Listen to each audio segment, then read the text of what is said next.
quelles sont les 3 mesures ou décisions prioritaires que vous comptez prendre et comment les mettrez-vous en place? La première mesure, je ferai voter une délibération cadre sur une grande cause municipale, en tout cas que moi j'appelle de mes voeux, qui sera la lutte contre l'isolement et la solitude. C'est la première chose. Je ne décline pas dans le détail, mais quand je parle de lutte contre l'isolement et la solitude, c'est les questions de précarité, d'exclusion, mais aussi on peut être seul dans sa réussite professionnelle, dans son investissement associatif ou dans son engagement face à des enjeux qui vont nous amener à échanger maintenant, et notamment l'enjeu climatique et l'enjeu écologique. Et je suis persuadé qu'on pourra, j'allais dire, s'engager vers quelques initiatives publiques que si on évite d'éloigner les gens les uns des autres et qu'on puisse les faire participer activement à cette transition. Seconde mesure, elle est dans le programme, c'est délibéré au niveau de Bordeaux Métropole, mais à la ville aussi, sur l'objectif de 0 déchet en 2026. Et pour y arriver, c'est déjà ambitieux, mais pour y arriver, il faut vite prendre des décisions. Et ça peut se faire qu'entre le mois d'avril, date de l'élection, enfin la mise en place, et le mois de juin. Et donc ça sera le deuxième acte qui sera pris par le conseil municipal et Bordeaux Métropole, si je suis en situation de le faire, bien évidemment. Et troisième priorité, c'est plutôt sur le cadre de l'emploi, de l'aménagement du territoire. Moi, je proposerai à Bordeaux Métropole de lancer un vrai partenariat avec les territoires périphériques, notamment pour l'accueil d'activités, et puis pour les transports, avec d'abord la création d'un syndicat de transport départemental. On a à l'horizon 2023 la délégation de services publics sur les transports Bordeaux Métropole. Il ne faut pas que ça s'arrête à nos frontières, il faut qu'on regarde ce qui se passe à côté, et qu'on soit dans un véritable équilibre territorial du développement. Et quand je parle de développement, c'est comment on est capable d'éviter cette convergence unique vers la métropole et le centre-ville, et qu'on soit capable de flécher sur des territoires périphériques de l'activité économique, avec une priorité à donner à toutes les questions d'innovation, notamment sur la transition énergétique, où on veut lancer une filière autour de l'hydrogène. Il ne faut pas que ça concerne que Bordeaux Métropole. Il faut qu'il y ait une porosité avec les autres territoires. Voilà, une priorité humaine, je me dis humaine, une priorité face à la transition climatique, écologique, mutation, et une priorité territoriale, plus d'équilibre territorial entre la ville-centre, la métropole et les territoires voisins. La place Gambetta. Dans le cadre du projet de réhabilitation de cette place, la municipalité a décidé de l'abattage de 18 marronniers sains, parfaitement adaptés à leur environnement. C'était le 22 novembre 2018 à l'aube, autant dire dans le dos des citoyens. Elle l'a fait en dépit... La décision était publique, ça avait été communiqué avant. Je voudrais terminer, et puis vous aurez l'occasion de vous exprimer. Elle l'a fait en dépit de l'avis des experts, elle l'a fait en dépit de l'avis des citoyens qui se sont majoritairement opposés à ce projet à travers le processus de concertation. Elle l'a fait en dépit d'une mobilisation citoyenne importante qui a donné lieu à une pétition qui a recueilli 11 000 signatures, en dépit de 2 contre-projets qui avaient été formulés par le collectif Les Marronniers de Gambetta et qui épargnaient ces arbres, en dépit des marches, de la couverture télé, etc. etc. Donc cette situation pour nous éclaire un certain nombre de problèmes significatifs de la crise écologique et sociale actuelle. D'une part, évidemment, le refus de la prise en compte du vivant, au profit certainement de la gentrification de la ville. D'autre part, le déficit considérable de démocratie qui s'est exprimé d'ailleurs à Bordeaux à travers un mouvement de gilets jaunes dont vous aurez noté qu'il a été assez significatif. Pour nous, c'est un indicateur important à nos yeux. Dans ce contexte, M. Florian, notre question précise, elle est la suivante. Comment comptez-vous intégrer dans le fonctionnement et l'organisation de la municipalité la participation citoyenne, certes au niveau consultatif, mais surtout au niveau décisionnel. 5 minutes. Oui, c'est plus court. Sur le projet en particulier d'Ambetta, je ne reviendrai pas dessus, il a fait débat, il fait toujours débat, c'est fait. Sur le processus de décision, je crois qu'il y a deux choses. Il y a d'abord le processus qui mène à la réflexion et à l'élaboration d'un projet public. Et après, il y a le processus décisionnel. Sur la réflexion qui mène à un projet, à une décision, c'est là-dessus où il faut qu'on améliore sensiblement les choses. C'est pour ça que, par exemple, quand je lance la concertation sur les boulevards, je n'arrive pas avec un projet en demandant aux gens est-ce que vous êtes d'accord, pas d'accord, et est-ce qu'il est amendé ou pas. C'est que je leur demande de s'associer et de participer à la réflexion. Qu'est-ce qu'on attend d'un aménagement urbain sur ce secteur? J'ai fait la même chose sur l'îlot de la faïencerie, où il y avait un projet immobilier de 4 000 m² que j'ai stoppé, et j'ai demandé aux riverains de réfléchir, ça a pris 6-8 mois, à la destination de cet îlot que je considérais comme un îlot de respiration. Bon, on est parti d'une feuille blanche, et les gens ont participé à la réflexion. Ils n'ont même pas eu à se prononcer, ils ont participé à la réflexion. Et ça, je pense qu'il faut le développer. Quand on parle de transition démocratique, c'est à ce niveau-là que nos concitoyens doivent un petit peu plus s'approprier la construction du projet. Après, il y a une décision. Et pour que cette décision soit légitimée aux yeux du plus grand nombre et qu'elle soit acceptée, il faut que les gens aient pu participer. Après, il y a le phénomène majoritaire. Moi, je ne suis pas pour l'unanimité, c'est un contresens démocratique. Par contre, les règles de la République et démocratiques font qu'à partir du moment où il y a 50% des gens qui disent qu'ils sont d'accord avec un projet, on applique le projet, sans préjuger d'ailleurs de la faculté des uns et des autres à juger de l'opportunité du projet. C'est la règle démocratique. Et là, on est dans la phase de décision. Et moi, je pense que, enfin, j'en suis convaincu, que sur un certain nombre de dossiers majeurs, on fait une sorte de référendum local. Donc, voilà, vous avez plusieurs projets sous les yeux. Voilà la préférence de la collectivité, et on demande aux citoyens leur avis. Et au moins, comme ça, chacun a pu s'exprimer, participer à la réflexion et l'élaboration, et après, ce sont les citoyens qui décident. Voilà. Et ça doit être vrai sur les projets les plus structurants. On est capable de le faire quand il s'agit de changer le contresens ou le sens de circulation. On est capable de le faire quand il s'agit d'étendre ou pas étendre du stationnement résident. On doit être capable de le faire sur des projets un petit peu plus structurants. Et puis après, il y a un autre élément.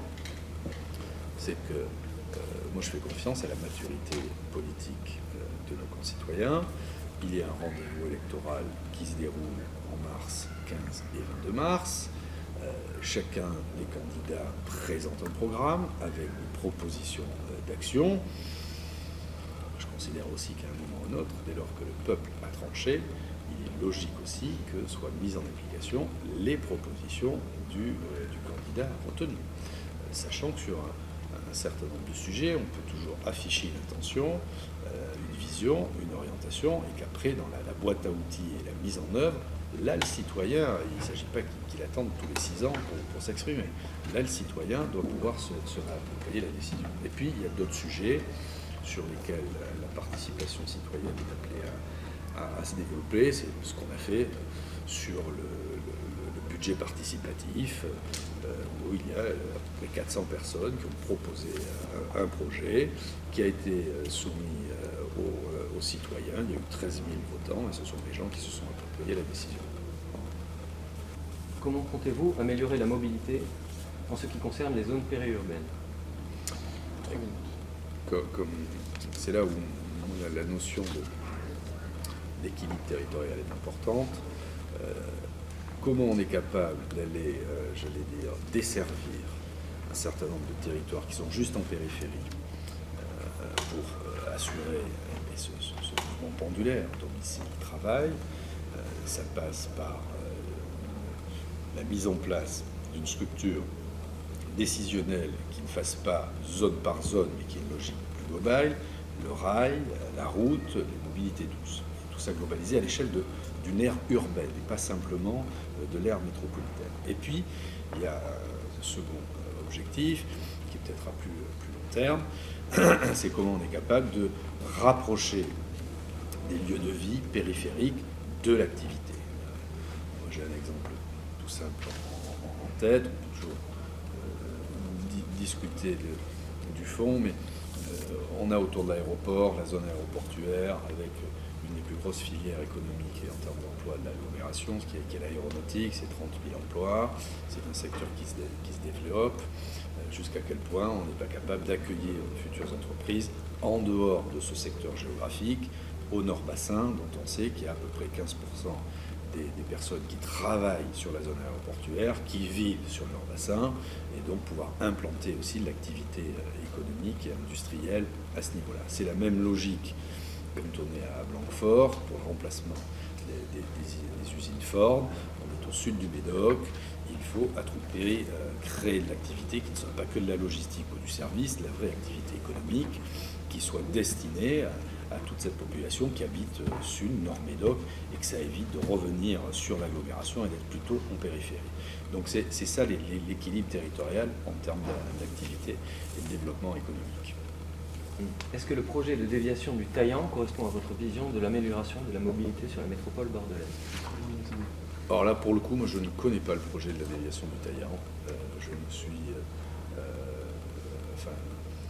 la seule connaissance du projet que j'ai, c'est les pros d'aviation qui m'expliquent que pour éviter la congestion dans le centre-ville, il faut une déviation. Là, je vous avoue ma méconnaissance de l'impact de la déviation du Taillan dans ce secteur. J'ai pas d'avis. Je ne connais pas assez le dossier. Le maître d'ouvrage est le département. C'est très soutenu par le maire du Taillan, la maire du Taillan, le maire de Saint-Aubin. C'est détourné du flux véhicule. Après... La métropole a voté le soutien de... Oui, parce que moi je fais confiance à mes collègues locaux qui promeuvent ce dossier. Très bien. Quelles solutions pratiques envisagez-vous pour protéger les ressources en eau de Bordeaux et sa métropole? Aujourd'hui, il y a à peu près 50 millions de mètres cubes destinés à la consommation des habitants de la métropole qui sont puisés dans les Hauts-Seine. On sait bien que l'enjeu des 10 années qui viennent, vous avez une raréfication de la ressource qu'il faut préserver. Comment on peut y arriver? D'abord, est-ce qu'on est capable de trouver des mesures de substitution à l'utilisation de l'eau potable? Je pense notamment à la réutilisation des eaux pluviales sur l'espace public. Moi, je n'accorderai plus aucune dérogation en termes d'arrosage public avec l'eau potable. C'est plus possible. Pareil sur les hydrants, tous les poteaux d'incendie qui sont branchés sur l'eau potable, ce n'est plus possible. Donc, préservation, ça passe d'abord par des moyens de substitution, et je pense que la ressource idéale, c'est l'eau de pluie. On sait tous qu'avec le changement climatique, Bordeaux n'aura pas moins de pluie, aura autant de pluie concentrée sur certaines périodes de l'année. Donc, est-ce que techniquement, en termes de technologie, on est capable de stocker et de réutiliser? Ça peut aller très loin. Aujourd'hui, dans l'usage domestique, chez vous, si vous voulez connecter vos toilettes, votre machine à laver et prendre votre douche avec l'eau de pluie, vous avez le droit. Par contre, dans l'usage collectif, un bâtiment collectif, c'est plus compliqué. Donc ça, il faut ouvrir un peu de porte là-dessus et permettre de faire des substitutions avec d'autres choses. Il y a la solution aussi, mais on s'est toujours refusé de la faire à Bordeaux, d'utiliser une partie de l'eau du fleuve, comme à Toulouse, pour la retraiter et la remettre dans le réseau, mais on s'est toujours refusé de le faire à Bordeaux. Et puis après, il y a les économies d'eau, sur la consommation d'eau. C'est dans l'usage personnel des régulateurs, et puis c'est dans l'usage public d'utiliser moins d'eau pour nos usages publics. Bon, voilà. Et donc ça, c'est plus d'économie, faire attention aux fuites. Aujourd'hui, on a un réseau sur Bordeaux Métropole où il y a 7 à 8% de la capacité du réseau qui est perdue en fuite. Donc c'est près de 4 millions de mètres cubes qui partent dans les fuites. Donc il y a tout un travail à faire sur les fuites pour augmenter la capacité de notre réseau. Très bien, merci. La loi Labbé a permis de réduire l'utilisation des pesticides dans la ville, mais la loi Labbé ne concerne pas les parkings d'entreprises ou de supermarchés, les résidences privées, les voies ferrées, ni même les pelouses sportives. Si vous êtes élu, pensez-vous prendre un arrêté anti-pesticides, comme l'ont déjà fait plus d'une centaine de maires de France? Et donc l'arrêté anti-pesticides, il faut savoir sur quoi il porte. Aujourd'hui, la ville de Bordeaux n'utilise plus de pesticides sur l'espace public dans les travaux d'entretien. J'ai vu qu'il y avait des communes qui prenaient des arrêtés, notamment par rapport à la viticulture. S'agissant de l'espace privé ou semi-privé, au législateur de prendre ses responsabilités. Au législateur de prendre ses responsabilités. Parce qu'il arrive un moment où moi je suis prêt à appliquer la loi, à imposer des choses, faut-il que la loi me le permette. Et aujourd'hui, malgré toute l'agitation médiatique de certains maires, on n'est pas en capacité de prendre un arrêté qui interdise chez un particulier d'utiliser des pesticides. La réalité, elle est là. Donc si le législateur, si l'État, si le gouvernement décide demain l'interdiction du glyphosate ou d'autres, bien sûr qu'on l'appliquera avec conviction. Mais il faut que la loi s'applique. Il existe des réglementations relatives à l'usage de la publicité, notamment le règlement local de publicité intercommunale de Bordeaux Métropole. Pensez-vous qu'elles soient suffisamment bien appliquées et sinon, quelles mesures prévoyez pour les faire respecter?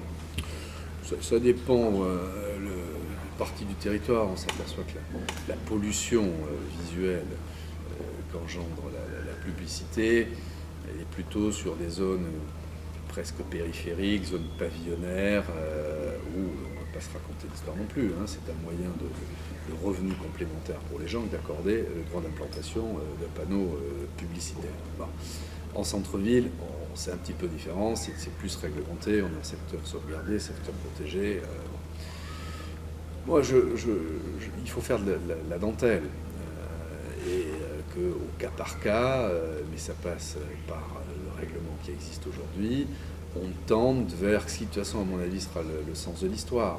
À l'heure du numérique, l'affichage 4x3 a sûrement moins d'avenir que la communication digitale et numérique. Voilà. Donc ça, c'est au cas par cas, secteur par secteur. C'est avec le modèle de l'artère entourée de commerce avec des panneaux tous les 10 mètres. Bon, c'est un modèle qui doit vivre, enfin non, qui a vécu, enfin qui doit s'éteindre dans le temps. Voilà. Mais là, je suis pour une proximité, en pragmatisme, et petit à petit faire tomber les choses à ce niveau-là. Et s'agissant de la publicité dans les villes, l'autre question, c'est aussi l'éclairage, la nuit, l'affichage, et c'est là-dessus qu'il faut peut-être agir le plus rapidement pour réduire d'une part la consommation électrique et puis surtout réduire la pollution visuelle de ces éclairages. Après plusieurs années d'urbanisation galopante et effrénée qui ont privilégié d'une part des décisions bradant des grands fonciers publics qui favorisaient in fine la spéculation immobilière plutôt que l'accès au logement pour tous, après la standardisation des nouveaux quartiers et l'obsolescence programmée de ces quartiers plutôt que la haute qualité de vie, qui privilégie aussi l'artificialisation des sols quasi systématique plutôt que la place laissée à la nature en ville. La question est la suivante: seriez-vous prêt à la mise en place d'un moratoire sur les grandes opérations de construction immobilière en cours ou à l'avenir? Et quelle serait votre politique afin de réinventer un modèle de développement urbain prenant en compte ces enjeux socio-écologiques au sein d'une ville, au final, plus aimable? La question derrière, c'est la question de l'objectif national zéro artificialisation et d'autre part l'instruction gouvernementale du 29 juillet dernier relative à l'engagement de l'État en faveur d'une gestion économe de l'espace. Donc comment, dans ce cadre, prévoyez-vous d'appliquer ces objectifs à l'échelle de la ville de Bordeaux? Moi, je ne serai pas le maire qui ne loge pas les gens. Donc, il n'y aura pas de moratoire, si je suis réélu maire, sur la construction de logements. Rappelez quand même quelques chiffres. On a notamment sur Bordeaux 16 000 demandes de logements sociaux. 16 000. Alors, il faut regarder ça en détail. C'est 16 000. Parmi ces 16 000, il y en a à peu près la moitié qui demandent des logements à Mérignac, au Taillan ou ailleurs. Enfin, il y a 16 000 demandes sur. Et donc, on a besoin de loger les gens. Et quand je dis qu'on a besoin de loger les gens, contrairement à une idée faussement répandue, pas simplement les nouveaux arrivants. Je ne pense pas que aux banlieusards parisiens ou aux Parisiens qui veulent venir s'installer à Bordeaux. Mais on a une évolution de notre sociologie où aujourd'hui, la croissance démographique de la ville se fait d'abord sur des questions démographiques, c'est-à-dire le solde entre les décès et les naissances. Et ce mouvement d'une sociologie en pleine mutation, où les nouveaux arrivants d'il y a 30 ans, 20 ans, aujourd'hui c'est des enfants qui sont plus grands, qui ont besoin de se loger et qui ont vocation à se loger en ville. Il y a l'enjeu aussi des étudiants. Le nombre d'étudiants sur l'agglomération est passé de 80 000 à 100 000. On a 10 000 étudiants à Bordeaux. Il y a un mouvement qui va vers un changement d'optique entre ce qui se faisait dans les années 70, le modèle dit californien, où on excentrait les campus, avec aujourd'hui un mouvement de redensification en centre-ville. Donc il faut loger les gens. Donc moi je ne serais pas pour le moratoire et stopper les logements. Par ailleurs, si ça devait être le cas, le premier effet mécanique, c'est que là où les prix aujourd'hui sont trop élevés, ils seraient encore plus élevés, parce que la rareté provoque l'augmentation des prix. Donc ça, je serai ferme là-dessus. Après, la question, c'est le modèle d'urbanisation. Et au-delà du modèle d'urbanisation, c'est, quand on parle d'accès au logement, quel est le parcours résidentiel. Le parcours résidentiel, il doit peser sur 3 volets. Il y a le logement social. La loi nous amène à avoir 25% de logements sociaux d'ici 2025. On y arrivera. Et je pense qu'il faut même en faire plus. On a besoin de logements sociaux. Parce que tout le monde n'a pas vocation, sur un premier logement, à être ou propriétaire ou sur le marché. Dans un parcours de vie, dans un parcours résidentiel, un jeune couple qui travaille, qui cherche un travail, la première étape, c'est le logement social. Donc il faut plus de logements sociaux. Moi, je suis pour qu'il y ait plus de logements sociaux. Après, il y a l'accession à la propriété. L'accession à la propriété, aujourd'hui, la moyenne des prix au mètre carré, c'est 4 700 € sur le neuf, là où c'était 2 700 € il y a 10 ans. Il faut avoir un logement intermédiaire à 3 000 €, c'est pour les primo-accédants, et on doit faire en sorte d'avoir du logement abordable à 3 000 €. Et après, il y a le marché libre, et puis la location, tout simplement. Donc sur l'accès au logement, on doit être capable d'avoir des leviers qui, j'allais dire, contiennent l'inflation des prix. S'agissant du modèle urbain, on parle d'artificialisation des sols. L'artificialisation des sols, elle se voit sous deux optiques. Où on artificialise pour construire des logements, et se pose de suite la question de est-ce que le modèle il est horizontal ou vertical. Bordeaux a une histoire d'un modèle plutôt horizontal, jusqu'à quel point là il y a une acceptabilité de nos concitoyens pour avoir un peu plus de verticalité. J'y suis prêt. Et après, dans l'aménagement urbain autour du bâtiment, comment on revoit notre modèle d'aménagement pour passer d'un tout minéral, qui est aussi notre histoire, voilà, il faut le rappeler, c'est l'histoire patrimoniale de notre ville, à quelque chose où on désartificialise plutôt qu'on artificialise. Donc ça, c'est plutôt le modèle d'aménagement, plus que la construction elle-même. Qu'est-ce qu'on est capable de faire en termes d'espace végétalisé, de nature, de pleine terre. Et aujourd'hui, il y a une évolution, même dans la créativité urbaine, et on voit bien qu'on peut y arriver. On doit y arriver. Attendu qu'on pose la question, l'une des premières décisions marquantes que j'ai prises en devenant maire le 7 mars, c'est de stopper le projet d'aménagement logements, de 2000 logements sur la Gélère. Et ça, c'est personne d'autre qui l'a fait, c'est malgré d'ailleurs quelques réticences des uns et des autres. Donc la réponse, elle est simple, il n'y aura pas d'aménagement de logement sur le secteur de la Gélère. Une autre question qui porte pour le coup sur la question des dépôts sauvages. Beaucoup de dépôts sauvages à Bordeaux qui sont source de pollution visuelle, pollution du sol, du sous-sol. Or, le traitement des déchets, c'est une compétence communale. Métropolitaine. Comment comptez-vous... C'est la métropole qui le gère. Comment comptez-vous procéder pour faire cesser ces pratiques ? En particulier, le 10 février 2020, la loi relative à la lutte contre le gaspillage et à l'économie circulaire renforce les pouvoirs de police en la matière avec un certain nombre d'outils dissuasifs et coercitifs dès le début de la procédure. Est-ce que vous allez appliquer ces dispositions législatives en mettant en œuvre ces nouveaux outils, par exemple l'amende forfaitaire dès l'étape de la mise en demeure, l'habilitation de nouveaux agents verbalisateurs, le renforcement des moyens, la mise en demeure du titulaire du propriétaire d'un véhicule épave, etc. La question ne se pose même pas. À partir du moment qu'il y a une loi, on l'applique. C'est la République. Donc la loi, elle sera appliquée. Et elle est déjà appliquée, peut-être pas dans le même cadre, mais elle sera appliquée. Sur le volet sanction. Il n'y a pas de raison qu'on ne soit pas déterminé à l'appliquer. Après, moi je veux plutôt réfléchir à ce qui doit amener le citoyen à ne pas se mettre en situation d'être sanctionné. Donc sur la politique de traitement des déchets, on doit ouvrir une nouvelle ère à ce niveau-là. Et c'est le déchet ménager.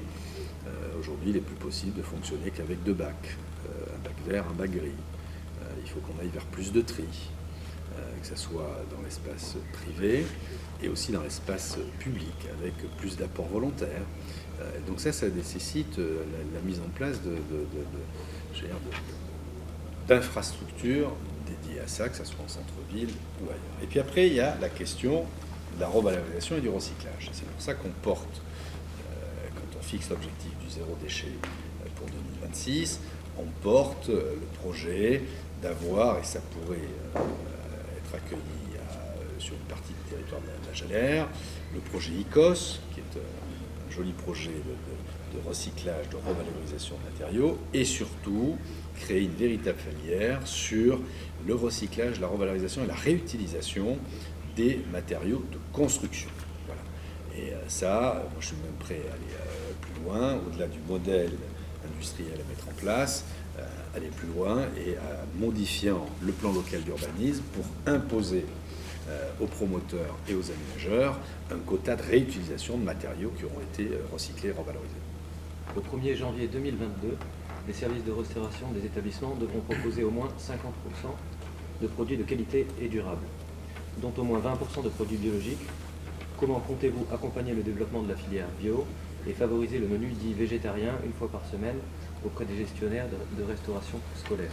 Alors je ne sais pas si c'est la ville de Bordeaux qui a donné de bonnes idées aux législateurs, parce que nous on en avance là-dessus. C'est-à-dire qu'il y a déjà un menu végétarien obligatoire dans nos écoles. Une fois par semaine, vous avez un menu végétarien obligatoire. Donc ça c'est déjà fait. C'est bien que le législateur s'inspire des bonnes pratiques bordelaises. S'agissant des menus dans nos écoles, je rappellerai d'ailleurs que nous sommes en régie. C'est une cuisine centrale.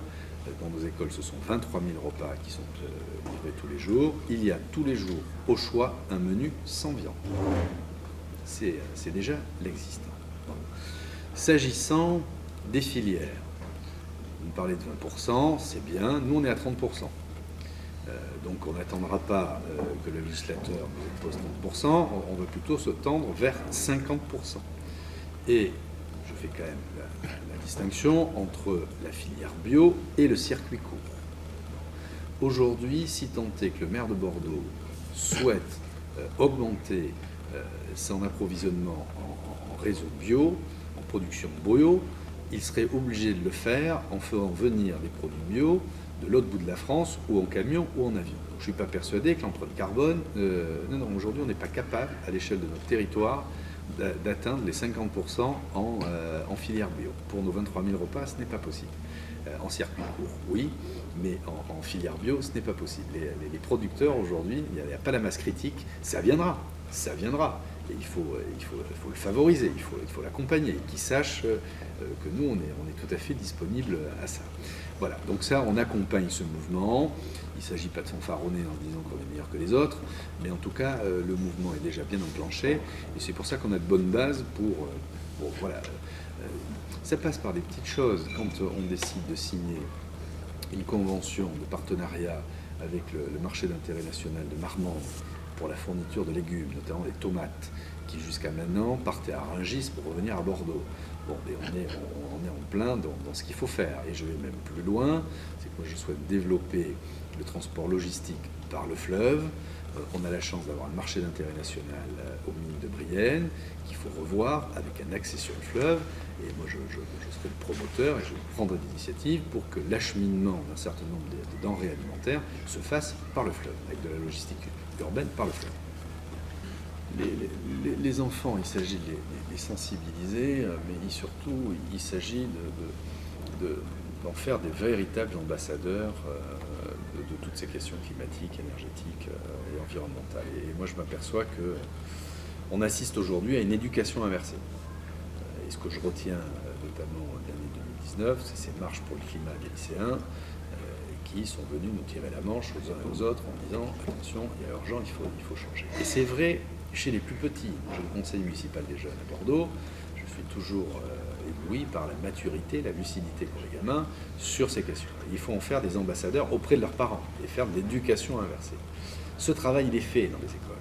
Il est fait. Quand on parle de gaspillage alimentaire, on a mis en place une expérimentation dans une quinzaine d'écoles pour après l'étendre sur toutes les structures scolaires, pour sensibiliser au gaspillage alimentaire, à la lutte contre le gaspillage alimentaire. En 6 mois, c'est 30% de déchets en moins dans nos écoles. Donc les enfants sont de véritables acteurs, à charge pour eux d'être des évangélistes de la cause auprès des parents et des adultes. Donc il faut se reposer sur les enfants. S'agissant du rôle des associations, on a aujourd'hui un outil, mais qui demande à évoluer, qui s'appelle la maison éco-citoyenne. Je pense qu'à l'heure du numérique, à l'heure du digital, on doit pouvoir développer les choses et passer peut-être à une vitesse supérieure. Le rôle des associations là-dessus est essentiel. Ça demande simplement peut-être un petit peu de coordination. On a parlé des écoles, mais on a aussi tout le dispositif des maisons de quartier, des centres d'animation, des clubs sportifs, des associations culturelles, et c'est pourquoi pas créer un grand maillage pour sensibiliser tout le monde. Et au-delà de la sensibilisation, quelles sont les boîtes à outils que l'on livre à nos concitoyens pour être dans plus de sobriété et plus d'économie des ressources. Il y a des gens qu'il faut éduquer là-dessus. Ils sont convaincus qu'il y a des choses à faire. Il faut éduquer. Quand on parle de gaspillage alimentaire, ça demande aussi un peu d'éducation, d'instruction de nos concitoyens sur les bonnes pratiques, en ayant d'ailleurs en tête que pour eux, cette sobriété est une sobriété financière. Et ça, à chaque fois, ça déclenche quand même un peu d'éveil chez nos concitoyens quand vous leur démontrez qu'en gaspillant un peu moins, c'est des économies sur le budget de la famille. En fait, on va vous demander de vous positionner sur 2 questions. La première, 3 minutes donc. En France, comme dans d'autres pays, l'aspiration démocratique des peuples est véritablement grandissante. Cette aspiration démocratique, elle se manifeste par le biais de nouvelles formes d'action et d'expression qui émergent de manière spontanée, parfois extrêmement créative. Or, nous constatons une régression des libertés fondamentales dans l'exercice du droit à la participation démocratique, comme par exemple le droit de manifester. Donc la question est la suivante: quelle est votre position par rapport à la doctrine actuelle en matière de maintien de l'ordre? Deux sujets différents. Le maintien de l'ordre, c'est une fois que la manifestation est consommée ou acceptée, et c'est de veiller à ce que la manifestation des uns ne percute pas la liberté des autres. Ça, c'est le maintien de l'ordre. Comment on évite un certain nombre d'exactions qui existent. On a vu avec les Gilets jaunes, il y avait à la marge un certain nombre de personnes qui étaient là pour détruire, casser, et ça, c'est intolérable. Donc peut exprimer une souffrance, on peut exprimer des revendications. C'est pas pour ça qu'il faut casser du matériel urbain, détruire des rames de tram et enfoncer des vitrines. Bon, moi je n'accepte pas l'idée de la destruction, de la violence lors d'une expression, même légitime, par un groupe quel qu'il soit. Après, le droit à manifester, enfin, je suis gaulliste, c'est la Constitution. C'est la Constitution. Après que l'État considère qu'il y a un risque pour, j'allais dire, le maintien de l'ordre public sur certaines manifestations, c'est sa responsabilité, c'est pas celle du maire. Moi, en tant que citoyen, je suis pour un droit fondamental qui est celui de manifester. C'est comme le droit de syndiquer, la liberté d'expression. On doit pouvoir manifester à tout moment, dès lors qu'on respecte un certain nombre de règles, informer le préfet d'un itinéraire, informer de l'objet de la manifestation. C'est un droit constitutionnel. Voilà. Mais pour qu'on maintienne ce droit constitutionnel, il faut aussi veiller à ce que ça se fasse de façon pacifique. Moi, je vais mettre en place, alors, ça peut paraître encore un machin, comme disait le général de Gaulle, un conseil d'évaluation des politiques publiques, qui sera un lieu où il y aura autant de membres que les conseillers municipaux, une sorte de conseil économique et social régional ou environnemental au niveau national. Un lieu où pourront être représentés, dès lors qu'ils le souhaitent, des acteurs associatifs, des acteurs économiques, des citoyens libres de tout engagement qui pourrait être tiré au sort, et un lieu qui fonctionne comme un conseil municipal, avec des réunions mensuelles, avec à l'ordre du jour les délibérations qui sont soumises au conseil municipal, qu'elles puissent être soumises à cette assemblée, qu'en amont, on ait un travail interassemblée, c'est ce qui se passe à la région, avec des commissions mixtes entre les uns et les autres, un droit d'amendement accordé à ce conseil d'évaluation des politiques publiques, et même lui accorder un droit d'initiative. Et moi, je ferai délibérer le conseil municipal pour dire que ce conseil d'évaluation des politiques publiques s'accorde le droit de saisine ou d'inscription à l'ordre du jour du conseil municipal d'un certain nombre de sujets, dès lors qu'ils touchent l'intérêt général. Il ne s'agit pas d'aller dans trop de proximité et savoir si le centre de circulation de telle ou telle rue doit être soumis au conseil d'évaluation des politiques publiques. Voilà. Il faut des sujets majeurs. Voilà.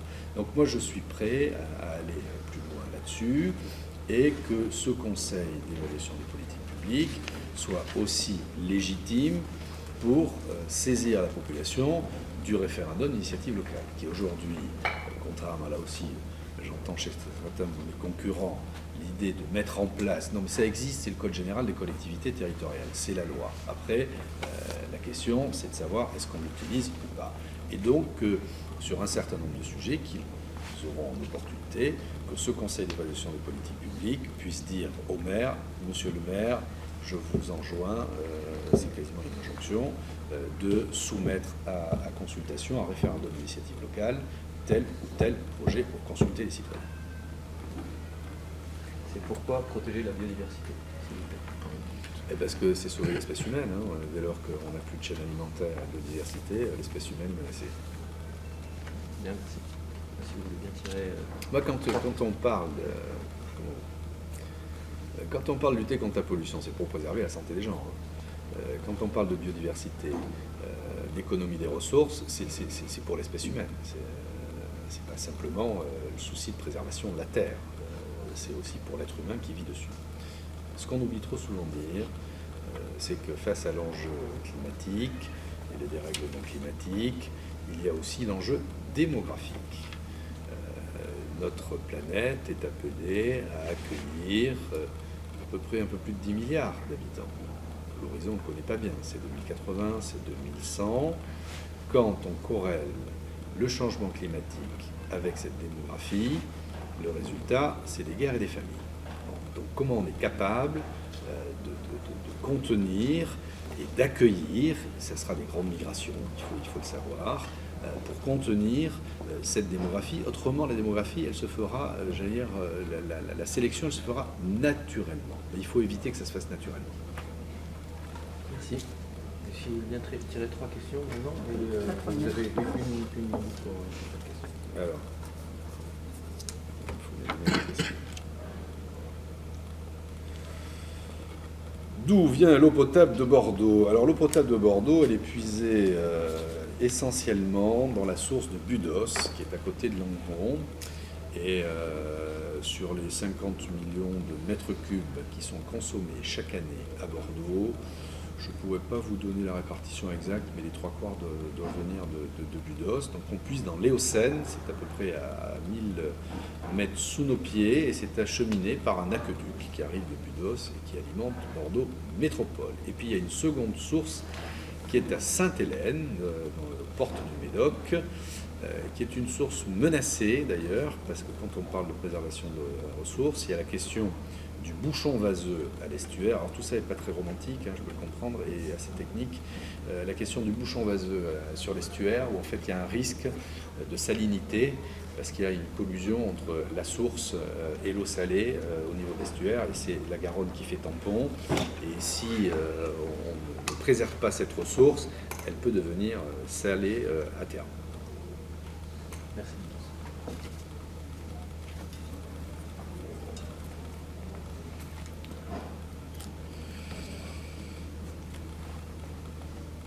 Quelle est l'importance écologique des zones humides? Bien sûr, elle est essentielle, et c'est pour ça qu'elles sont préservées. Que vous dire de plus que c'est bien sûr essentiel. L'importance écologique, c'est d'abord la biodiversité, vous l'avez dit, c'est la capacité d'avoir des sols drainants, c'est l'équilibre des espèces, et tout ça passe par les zones humides, et c'est aussi un facteur de régulation climatique. Quand on les additionne à l'échelle de la Terre, les zones humides participent de la régulation climatique à l'échelle de la planète.